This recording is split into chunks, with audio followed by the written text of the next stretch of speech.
dans ce 20h pour parler de ce volet, mais également de l'actualité ici au Sénégal. Voici pour les titres, tout de suite le développement.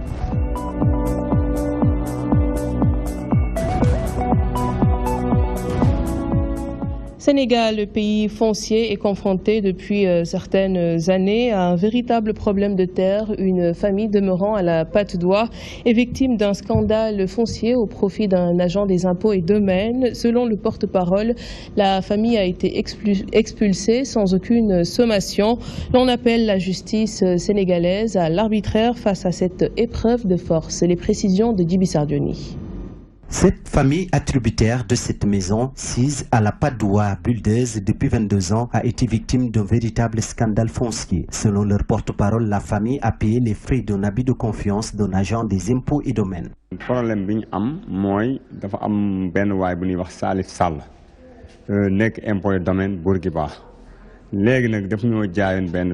Depuis 1994. Il s'agit d'un agent des impôts et domaines de Bourguiba, du nom de Salif Sall, qui nous avait vendu cette maison depuis 1994. Entre-temps, malheureusement, on a perdu l'acte de vente et il venait nous soutirer de l'argent de jour en jour. Un jour, à notre grande surprise, un huissier est venu à la maison accompagné de la police et de Nervi pour nous expulser de la maison.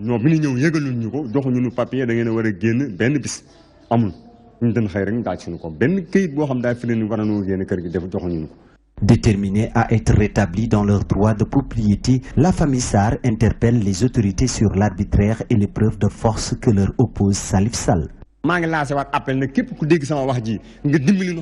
Je lance un appel à toutes les personnes imbues de justice. On est victime d'une épreuve de force. L'autre jour, si on n'était pas serein, il y avait sûrement des dégâts. Mais j'avais demandé à mes frères de ne pas réagir. Dans ce cas, nous interpellons la justice sénégalaise à se saisir de l'affaire pour qu'on puisse récupérer notre maison.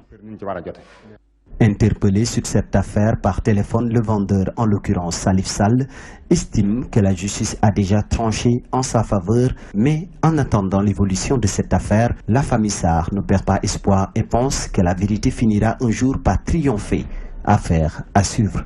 La commune de Balou, dans le département de Bakel, est confrontée à de nombreuses difficultés. Cette localité manque d'infrastructures routières et sanitaires, d'où le cri du cœur des populations à l'endroit des autorités étatiques. Elles veulent que des mesures soient prises pour y remédier. Un reportage signé Abdoulaye Wanyanga. Aujourd'hui, la méfiance et défiance de certains hommes politiques africains s'explique tout simplement par le fait que les médias ont toujours été en quelque sorte contrôlés par nos hommes politiques. Qui parmi nous regarde le JT télévisé de 20h de notre chaîne nationale? Oui, pour les communiqués de presse. Mais est-ce que quand il y a une information capitale, notre chaîne nous met un direct breaking news ou des alertes? Cette demande d'information, ce besoin, cette manque d'information, nous allons la combler, nous allons trouver de la réponse ailleurs. Et on est obligé d'aller la trouver ailleurs. C'est pourquoi on consomme les médias étrangers à fond et ces médias traitent les questions qui nous concernent nous sans avoir assez d'éléments. Est-ce qu'on les a une fois pointés du doigt? Très rarement. Les réseaux sociaux, vous ne connaissez véritablement pas quelles sont ses intentions. Or, nous sommes dans le domaine des sciences sociales. C'est vrai, c'est une science, mais c'est des sciences sociales. Donc, nous avons une double subjectivité. La personne a sa propre conception du monde, a sa propre conception de la réalité. Ce qui fait, c'est qu'il vous vend. Il vous vend en fonction de sa vision du monde, de sa perception des choses, qui n'est forcément pas, n'est-ce pas, votre propre façon de voir les choses. Il dit que ça a brisé les familles parce que certains n'ont pas cette culture du digital pour comprendre et faire la différence. Ça, c'est une éducation digitale que nous avons, nous, l'obligation de donner à nos frères, nos sœurs et nos enfants. Vous l'avez compris, c'était là bien sûr quelques membres de l'association des journalistes et des communicateurs camerounais au Sénégal. Ils ont organisé une rencontre donc pour un peu se pencher sur la problématique des réseaux sociaux et l'impact de ces réseaux sociaux pour les hommes politiques. Autre actualité, l'association des diplômés sans emploi, très remontée contre le gouvernement du Sénégal. Elle dénonce un recrutement politique de quelques jeunes dans la fonction publique. L'association compte tenir tenir un sit-in ce 29 novembre pour fustiger ce qu'elle qualifie d'injustice. Moussa Montero est le porte-parole des étudiants diplômés sans emploi du Sénégal. Nous, on trouve qu'on mérite d'avoir des postes dans le pays. On nous a demandé d'aller à l'école, nous sommes allés à l'école. On nous a demandé des diplômes, nous avons assez de diplômes. Ce n'est pas l'intelligence qui manque. Donc le problème, c'est de recruter les jeunes. Les propositions qu'ils ont faites par rapport au recrutement des jeunes, nous, on n'accepte pas ces propositions. Je ne peux pas comprendre qu'on nous propose agence de sécurité de proximité pour un salaire de 50 000 francs, des doctorants, des docteurs même, certains s'appellent être docteurs, où on nous demande d'aller cultiver la terre au village, au moment où les enfants sont dans les lieux climatisés, sont dans les grandes écoles, sont dans les universités européennes. On ne va pas le faire. Nous appelons toute la jeunesse sénégalaise, nous appelons tous les jeunes à nous rejoindre, tous les jeunes diplômés à nous rejoindre le 29 au niveau du ministère de la fonction publique. Le regroupement va se faire au niveau de la piscine olympique à 9h. Le 29 sera décrété journée des diplômés sans emploi. Il est temps que les jeunes nous rejoignent pour qu'on puisse ensemble combattre ce que nous on considère comme l'injustice. C'est une injustice. Et cette injustice, nous sommes prêts à la combattre par toutes les forces. Maintenant, nous sommes décidés. En politique, l'opposition sénégalaise encore dans la rue le 21 décembre prochain. C'est pour protester contre les manquements notés dans le processus électoral. Les leaders de la coalition Manko Wattu Sénégal sont favorables à l'appel du chef de l'État qui veut dialoguer sur ce sujet, suivant les explications de Mamoudou Diop Decroix, porte-parole du jour. S'agissant maintenant du plan d'action, les leaders du front Manko Wattu Sénégal ont unanimement estimé que la tournure que prend le déroulement du processus électoral exige une accentuation de la lutte pour sauver la crédibilité de ce processus, aujourd'hui attaqué frontalement par le ministre de l'Intérieur et ses services. C'est ainsi qu'à la place du meeting initialement retenu, le Front organisera une marche de protestation le mercredi 21 décembre 2016 prochain à partir de 15h. Le coordonnateur a rendu compte de la réponse du président de la République à la lettre du Front. Dans cette réponse, le président a proposé de rencontrer une délégation du Front pour discuter de la question électorale. Après des échanges approfondis, l'Assemblée a donné un accord de principe pour cette rencontre et a demandé au coordonnateur de recueillir les clarifications nécessaires quant au format et modalités de la rencontre. Côté santé, parlons des premières journées scientifiques du sida au Sénégal. Plus de 500 chercheurs et experts vont participer à ces rencontres. L'objectif est d'instaurer et renforcer un cadre de partage des bonnes pratiques et expériences réussies pour un impact rapide de la lutte contre le sida. Ces journées vont se tenir du 27 novembre au 1er décembre 2016. Voici le docteur Papa Amadou Nyan Diallo, responsable unité de suivi, évaluation et recherche au micro de notre reporter. Nous sommes un peu proposés de faire la situation de ces 30 années. Qu'est-ce qu'on a fait de bon, de mauvais, surtout de bon, pour partager un peu ces expériences. Ces premières journées vont faire intervenir l'ensemble des acteurs de la riposte au niveau national, mais surtout au niveau régional. Et certainement, il y a des expériences au niveau de certaines régions qui méritent d'être partagées, vulgarisées. Et donc, ce sera vraiment l'occasion de partager ces expériences qui sont réussies durant les 30 dernières années et de se projeter également d'ici 2030 pour mettre fin à l'épidémie. Et donc, on peut dire que le Sénégal est sur une très bonne voie de rejoindre un peu la communauté internationale dans les objectifs qui sont fixés. C'est l'occasion vraiment de partager les expériences, d'inciter certains peut-être qui étaient en retard pour certains aspects, de se retroucher un peu les manches pour arriver, n'est-ce pas, donc à cet objectif.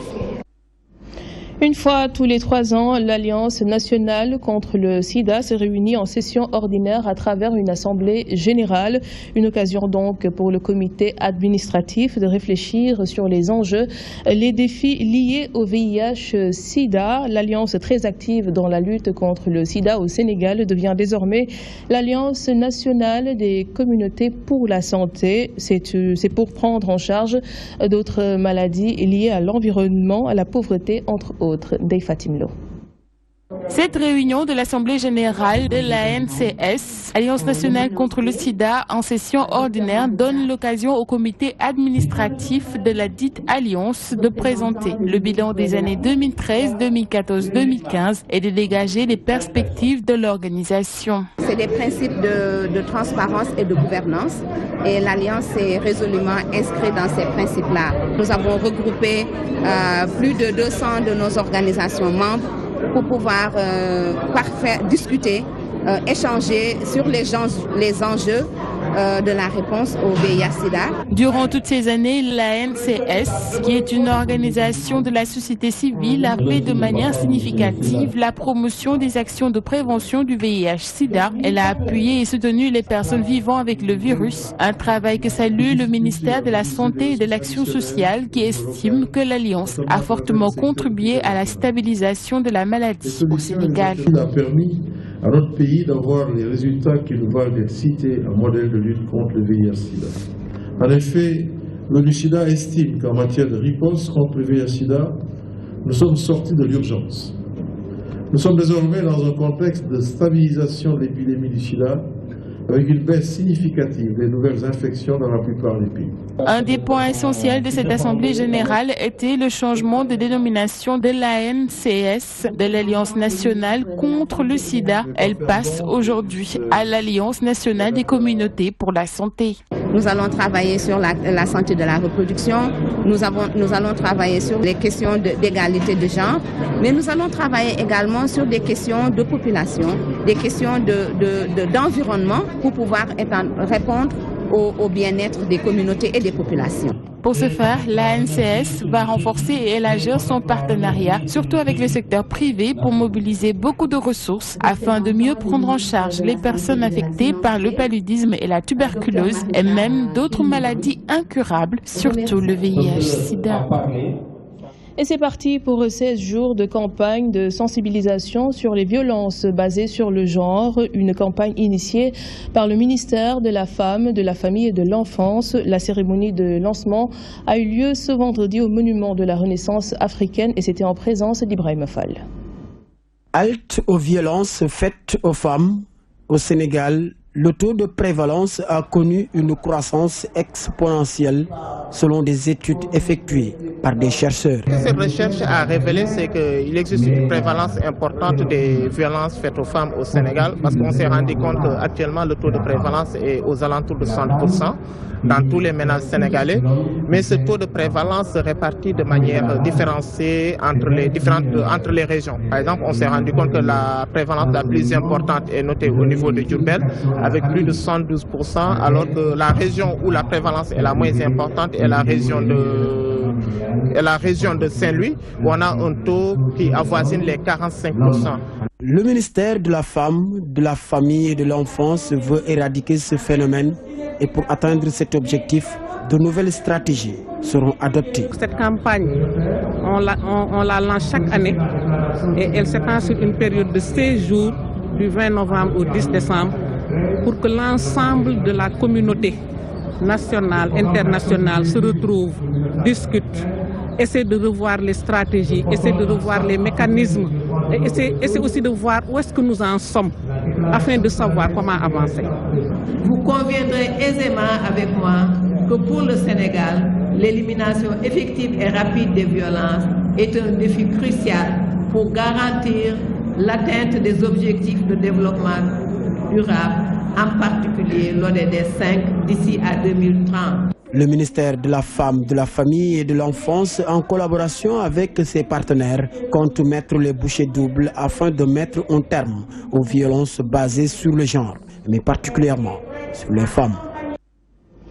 Vous avez sans doute entendu parler ou même lu le magazine Brune. Alors sachez que sa directrice est ici au Sénégal. Marie-Jeanne Serbin-Thomas est sénégalo-martiniquaise dans le dernier numéro de ce magazine des femmes. Elle a eu un entretien exclusif avec la première dame du Sénégal, Marième Faye Sall, n'est-ce pas, Mansour Sow?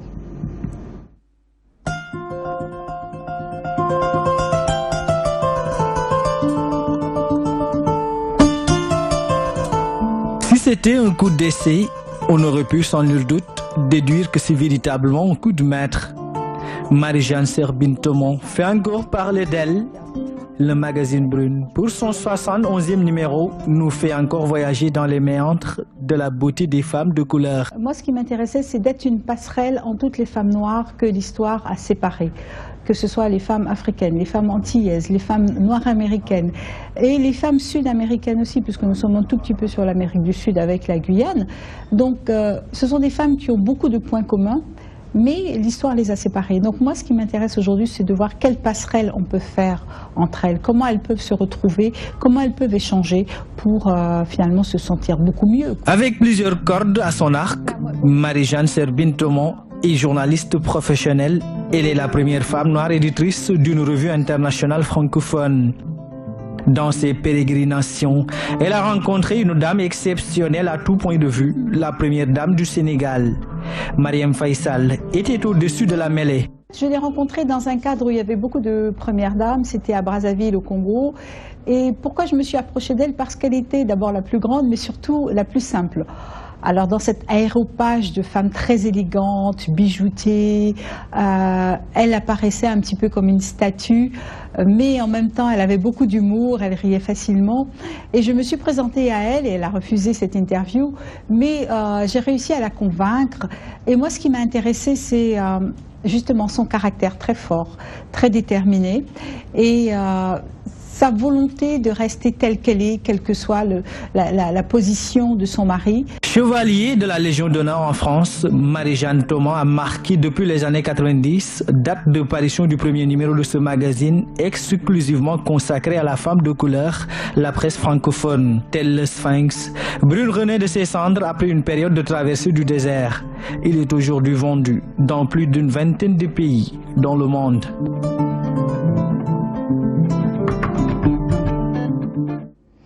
Alors, Marie-Jeanne Serbin-Thomas, directrice de la rédaction du magazine Brune et qui est d'ailleurs l'invitée de ce 20h. Bonsoir, madame. Bonsoir. Alors, nous l'avons bien sûr vu dans cet élément de Mansour Sow. La première dame du Sénégal, Marième Faye Sall, vous a donc accordé un entretien exclusif. Qu'est-ce qui a été dit? Alors, ce qui a été dit, d'abord, il faut le lire. Ce qui a été dit, surtout, c'est ce qu'elle pense. C'est ce que, avant de faire mon interview, j'ai demandé à des Sénégalaises quelles questions vous aimeriez lui poser. Et je me suis fait un petit peu le porte-parole de ces femmes qui, parfois, lui reprochaient sa simplicité. Donc, des choses comme ça, des choses très féminines, mais qui au Sénégal, le pays où on consacre beaucoup de temps et d'énergie à sa beauté, était, pour certaines femmes, une forme de révolte, de rébellion. Alors on a parlé d'elle, on a parlé effectivement de la façon dont elle éduquait ses enfants, de comment elle voyait l'avenir, puisque le président Macky Sall n'a pas vocation à rester toute sa vie au gouvernement. Donc des choses comme ça. Et puis elle a surtout laissé passer des messages entre les lignes, des messages de simplicité, de modération. Et je pense que c'est ça sa force. Sa très grande force, c'est rester elle-même, rester simple, quelles que soient les choses qui arrivent et quelle que soit la situation dans laquelle son mari se trouve. D'accord. L'actualité du Sénégal est aussi dominée, entre autres crimes, par le meurtre de cette dame dans son domicile, donc égorgée. Comment est-ce que vous avez accueilli cette nouvelle ? Comme une tragédie, parce que tous les meurtres de femmes, toutes les agressions faites contre les femmes sont une tragédie, non seulement pour l'Afrique, mais pour le monde entier. Ça montre aussi que malheureusement, l'éducation n'est pas au rendez-vous. Malheureusement, la prévention n'est pas au rendez-vous. Et malheureusement, le respect des femmes n'est pas au rendez-vous non plus. Je pense que si, non seulement l'Afrique, mais également tous les pays du monde, parce que nous n'avons pas le monopole en Afrique de la violence contre les femmes, il y a d'autres pays qui malheureusement tirent leur chapeau. je crois que l'éducation au quotidien, l'éducation des petits garçons par les femmes, leur dire qu'il faut respecter une femme, qu'une femme est un être humain à part entière, ce n'est pas un être inférieur, ce n'est pas un être moins, c'est vraiment un être qui est tout à fait égal et qu'on ne peut pas se permettre, quelle que soit la raison, de gifler, de taper, d'injurier et après de passer à l'arme blanche sur un corps humain. Ça ne se fait pas. Et tant que nous-mêmes, en tant que femmes, nous n'éduquons pas nos enfants, petits garçons, mais également petites filles, à se faire respecter, à refuser la première gifle, parce que c'est bien de ça qu'il s'agit. La première gifle est une gifle de trop. Et cette première gifle, malheureusement, amène à des situations beaucoup plus graves. Donc c'est un combat de tous les jours, c'est pas un combat qui va durer une semaine, comme le disait dans un sujet précédent une des responsables de la lutte contre les violences faites aux femmes. C'est un combat de tous les jours, de tous les instants, si on veut que le monde évolue, certainement. Alors quel conseil donner aux femmes qui nous regardent actuellement? Refuser, éduquer les enfants. Il n'est pas question d'éduquer les garçons à ne rien faire et à considérer les femmes comme leur punching ball, à considérer qu'une fille qui dit non est une proie facile ou une emmerdeuse si vous voulez, à considérer qu'une femme qui refuse quelque chose est une femme qui veut les embêter. Il faut que les hommes apprennent à respecter les femmes de même qu'ils respectent leur mère. Parce que chaque femme est appelée à être un jour une mère, une grand-mère, une tante, une parente. Les hommes ne vivent pas seuls en société. Plus de la moitié de l'humanité est composée de femmes. Donc si on commence à considérer cette moitié de l'humanité comme finalement des ennemis qu'il faut éliminer, le monde n'ira pas très loin. Donc, que ce soit les hommes ou les femmes, il faut que les femmes apprennent à dire non et refuser. Je vous dis, la première gifle est une gifle de trop. Et pour un homme aussi, un homme n'a pas à taper une femme et un homme n'a pas à frapper, quelle que soit la raison. Donc, c'est vraiment une volonté d'éducation. Et tant que cette éducation ne passera pas, tous les projets de loi ne seront que finalement des solutions très tièdes. Il me semble qu'à un moment donné, le magazine Brune, il y a eu un petit stand-by, mais vous avez quand même réussi à le relancer. Qu'est-ce qui s'est passé réellement? Alors en fait, on a lancé le magazine dans les années 90, en 91 exactement, et en 94, vous étiez peut-être très jeune, il y a eu la dévaluation du franc CFA qui a été pour beaucoup de pays une catastrophe, et pour beaucoup d'entreprises, nous nous sommes retrouvés avec 50% de notre chiffre d'affaires en moins, puisque le CFA a été divisé par 2 du jour au lendemain. Ça se passait en janvier, je crois le 12 janvier 1994. C'était une date traumatisante pour nous parce que nous avions beaucoup d'annonceurs publicitaires, nous avions des lecteurs et en fait, du jour au lendemain, on a perdu énormément d'argent. Nous avons fait une période de stand-by, mais le journal a gardé sa notoriété, si bien qu'en 2006, quand j'ai décidé de le relancer, c'est-à-dire il y a déjà 10 ans, en fait, ça a été très facile puisque cette notoriété m'a permis de recontacter les gens qui avaient été fascinés, qui avaient été complètement engagés dans ce magazine, qui montrait les femmes de façon différente, de façon tellement positive, qu'ils se sont dit on est encore du combat et voilà, et ça fait 10 ans que ça dure sans interruption. D'accord, merci beaucoup donc Marie-Jeanne d'avoir accepté cette invitation. C'était mon plaisir d'être là. Voilà, toujours donc dans l'actualité, ce soir, l'Afrique est-elle la prochaine destination en matière de commerce et d'investissement? Question qui a réuni des intervenants au 2e jour de la conférence des EPC. Les participants se sont intéressés aux entraves du commerce intra-africain et aux solutions pour y remédier. Le directeur général de l'ACPEX, Malik Diop, a cité le Sénégal comme exemple dans ses relations avec les autres pays de la sous-région, suivant ses explications. Le commerce intra-africain, il est faible. Il s'évalue entre 10 et 16%, ce qui est anormal dans des zones déjà organisées au niveau régional et sous-régional. Je donne l'exemple de la zone UEMOA, 8 pays, CEDEAO, etc. Même dans la zone est-africaine, donc il y a des organisations qui se font et qui font que le commerce doit être plus important. J'ai donné spécifiquement l'exemple du Sénégal, où en termes d'exportation, nous sommes à 42,5% de nos exportations vers la zone africaine. Ce qui a entraîné vraiment une croissance réelle des exportations. Les exportations au Sénégal ont eu une croissance en 2015 de plus 13,7%. Une grande partie donc de cette croissance est liée au travail qui a été fait au niveau africain. Ce qui fait qu'aujourd'hui, des exemples concrets sont en train d'être faits. Je donnais l'exemple de l'Alliance sous-régionale mangue, où on s'est rendu compte que nous produisions tous de la mangue, mais à des périodes différentes. Donc nous n'étions pas des concurrents, mais beaucoup plus des pays complémentaires. Aujourd'hui, au lieu d'exporter sur 4 mois, un pays peut rentrer dans le cadre de l'organisation sous-régionale pour qu'on exporte ensemble pendant 12 mois, mais également un volume qu'on soit compétitif par rapport aux commandes qui se font à l'extérieur, que ce soit au niveau européen, au niveau américain, à un autre niveau. Préparatif du Gamou de Keur Mam El Hadj Ndiéguène. Ce vendredi, la gouvernance représentée par le préfet du département a rencontré les autorités de la famille religieuse. Au cours du comité local de développement, les questions de l'organisation sécuritaire, de l'assainissement et de la gestion du Gamou ont été abordées. Pour le moment, le porte-parole du Khalif rassure que tout se passe sans grande difficulté. Ababakar Sadir Top.